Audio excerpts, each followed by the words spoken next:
नमस्कार, मी कवयित्री धरती किरण जुकर भिवंडी तालुक्यातील भादवड या गावची रहिवासी आहे। तर आज मी एका विधवेची व्याथा तुमच्या समोर मांडणार आहे। माझ्या कवितेचा शीर्षक आहे विधवा। मोकळ्या श्वासाच्या शोधात समाजाशी लढत राहिली मी।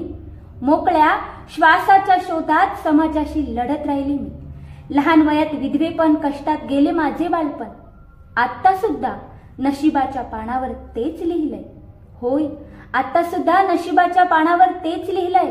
आता मी सगळ्यावर पाणी सोडले, कारण मी ही एक स्त्री आहे आणि मलाही मनसोक्त जगण्याचा अधिकार आहे। काळोखात लपलेल्या वाटा जरी का असेना, काळोखात लपलेल्या वाटा जरी का असेना, त्यातून मार्ग काढेन मी हिमतीने जगण्याचा। विचार करणार नाही मी लोकांचा, विचार करणार नाही मी लोकांचा। पोटात वाढणाऱ्या बाळासाठी संघर्षाची झळ सोचेन मी हिमतीने जगण्यासाठी। होय, मी ही एक स्त्री आहे आणि मलाही मनसोक्त जगण्याचा अधिकार आहे। अर्धवट शिक्षण सोडून केली माझ्या लग्नाची घाई। अर्धवट शिक्षण सोडून केली माझ्या लग्नाची घाई। बाबा, मला खूप शिकायचं होतं रे, हात जोडले मी तुझ्या पायी। बाबा, मला खूप शिकायचं होतं, हात जोडले मी तुझ्या पायी। मी काय गुन्हा केला होता वनवास विधवेचा मला मिळाला। मी काय गुन्हा केला होता तर वनवास विधवेचा मला मिळाला।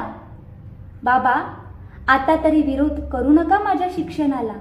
होय, मी ही एक स्त्री आहे आणि मलाही मनसोक्त जगू द्या बाबा, मलाही मनसोक्त जगू द्या। विश्वासाच्या हिमतीवर मला जगायचंय, नाही कोणावर भार व्हायचंय। विश्वासाच्या हिमतीवर मला जगायचंय, नाही कोणावर भार व्हायचंय। अंधश्रद्धेचं पाश मला तोडायचंय, मला स्त्री प्रधान व्हायचंय, मला स्त्री प्रधान व्हायचंय।